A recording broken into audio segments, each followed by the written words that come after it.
हबलू नाम का लड़का अपने माता पिता के साथ रहता था। हबलू के 2 छोटे छोटे भाई बहन थे और उसका परिवार बेहद ही गरीब था। माता पिता कपड़े धोने का काम करते थे, जिससे उनका गुजारा बड़ी ही मुश्किल से चलता था।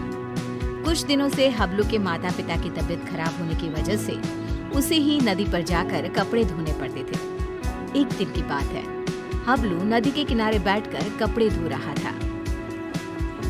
ये जिंदगी भी कोई जिंदगी है, लोगों के कपड़े धोना। अगर कपड़े अच्छे से ना धुले तो लोग कितना सुनाते हैं और ऊपर से उल्टा पैसे भी नहीं देते। कपड़े धोने की वजह से नदी का पानी गंदा हो जाता है। उसी नदी में एक चुड़ैल रह रही होती है। जब वो नदी का पानी गंदा देखती है तो गुस्से से पागल हो जाती है। कौन है जो मेरे रहने की जगह को गंदा कर रहा है? अभी जाकर बताती हूँ उसे। हबलू नदी में कपड़े धोकर उन्हें वहीं पेड़ से बंधी रस्सी पर सूखने के लिए डाल देता है और वहीं पेड़ के नीचे कपड़े सूखने तक उनका इंतजार करने लगता है। हबलू को पता ही नहीं चलता कि बैठे बैठे कब उसकी आंख लग गई और कुछ ही देर में चुड़ैल भी नदी से निकलकर आ जाती है। कौन है जिसने मेरे रहने की जगह को गंदा किया है? तभी चुड़ैल की नजर रस्सी पर सूख रहे कपड़ों पर पड़ती है। अरे वाह, ये कपड़े तो बड़े ही सुंदर सुंदर है और ये साड़ी कितनी खूबसूरत लग रही है। तभी चुड़ैल अपने पहने हुए कपड़े देखती है। मेरे कपड़े कितने गंदे हैं, हम लोगों को तो अच्छे कपड़े पहनना नसीब में ही नहीं होता। तभी चुड़ैल कपड़े देखकर सोचने लगती है, क्यों ना इनमें से एक कपड़ा चुरा कर मैं पहन लूं, कौन सा इस लड़के को पता चलेगा। चुड़ैल जल्दी से रस्सी से एक साड़ी उतारती है और नदी में ले जाकर पहन कर देखती है। ये साड़ी मुझ पर कितनी खूबसूरत लग रही है, इसमें तो मैं एकदम नूर की परी लग रही हूँ। फिर कुछ देर बाद हबलू की आंख खुलती है। उसे पता नहीं चलता कि कब शाम हो गई। अरे शाम हो गई, समय का पता ही नहीं चला। अब जल्दी से कपड़े उतार कर घर चलता हूँ, नहीं तो रात हो जाएगी। हबलू रस्सी से कपड़े उतार कर घर चला जाता है और घर जाकर कपड़ों की गिनती करके उन्हें एक गठरी में बांधने लगता है। 1 2 3 और ये 5 और ये 9, ये कैसे हो सकता है? मैंने तो 10 जोड़े कपड़े धोए थे, इनमें तो एक कम है।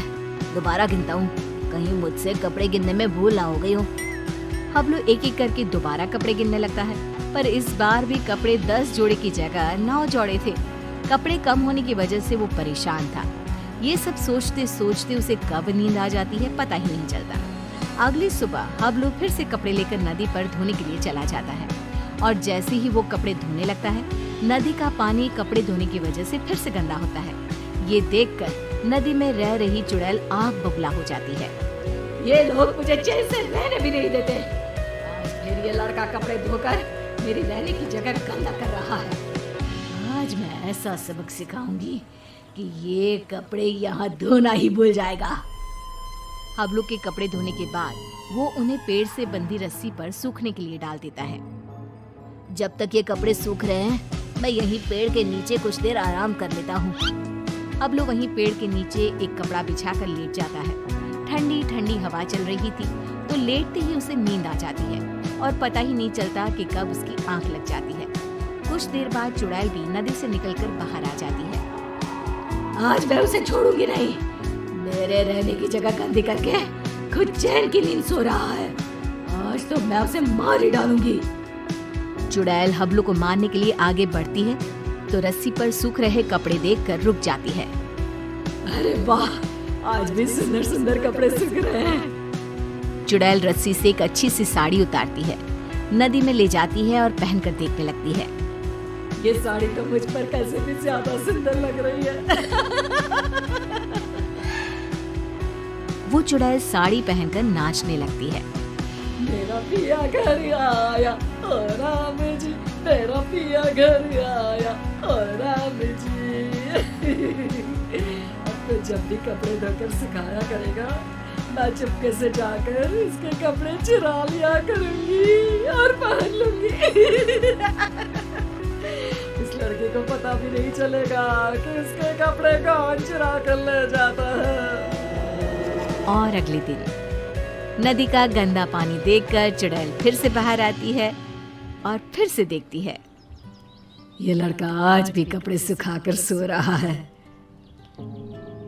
इस तरह से चुड़ैल हर रोज चुपके से जाती, एक अच्छा सा कपड़ा उठाती, नदी में ले जाती, पहनकर देखती और खुश होती। जब हबलू सोकर उठता तो वो एक जोड़ी कपड़े गायब पाता। कपड़े चोरी होने की वजह से हबलू बहुत ज्यादा परेशान हो जाता है। समझ में नहीं आ रहा कि मेरे कपड़े कौन चुरा कर ले जाता है। अगले दिन हमेशा की तरह वो कपड़े धोता है और उन्हें पेड़ से बंधी रस्सी पर सूखने के लिए डाल देता है और पेड़ के नीचे कपड़ा बिछाकर लेट जाता है। सोचने लगता है कि आखिर कौन है जो मेरे कपड़े चुरा रहा है और मुझे पता भी नहीं चलता। ये सब सोचते हुए हबलू को नींद आ जाती है। गंदा पानी देखकर चुड़ैल बाहर आती है और ध्यान से सभी कपड़ों को देखने लगती है। तभी उसे एक लाल रंग का सुंदर सा लहंगा पसंद आता है और वो उसे अपने ऊपर लगाकर देखने लगती है। ये लहंगा तो बहुत ही सुंदर है, इसे पहनकर तो मैं रानी लगूंगी, रानी। इस लहंगे को पहनकर अपनी चुड़ैल सहेलियों को जाकर दिखाऊंगी। जब वो मुझे इस लाल लहंगे में देखेंगी तो मुझसे जल बुझ जाएंगी। इससे पहले कि ये लड़का सोकर उठे, मुझे ये लहंगा चुराकर नदी में ले जाना चाहिए। फिर वो चुड़ैल वो लाल लहंगा उतारती है और तभी हबलू की आंख खुल जाती है। वो चुड़ैल को देखकर डर जाता है और फिर से वापस अपनी आंखें बंद कर लेता है। बाप रे, ये तो चुड़ैल है। अच्छा, तो यही हर रोज मेरे कपड़े चुरा कर ले जाती है और मुझे पता भी नहीं चलता। फिर वो जैसे ही लहंगा नदी में ले जाने लगती है। अरे, ये लहंगा लेकर कहाँ जा रही है? ये लहंगा तो जमींदार की पत्नी का है।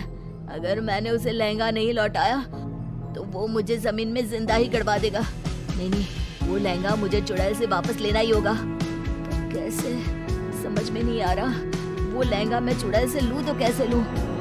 हबलू बाकी के कपड़े उठाकर घर ले जाता है और रात को लेटा हुआ चुड़ैल से पीछा छुड़ाने की सोचता रहता है। तभी उसके दिमाग में एक तरकीब आती है। हाँ, ये ठीक रहेगा। इससे चुड़ैल कपड़े भी नहीं चुराएगी और हमेशा के लिए वहाँ से चली भी जाएगी।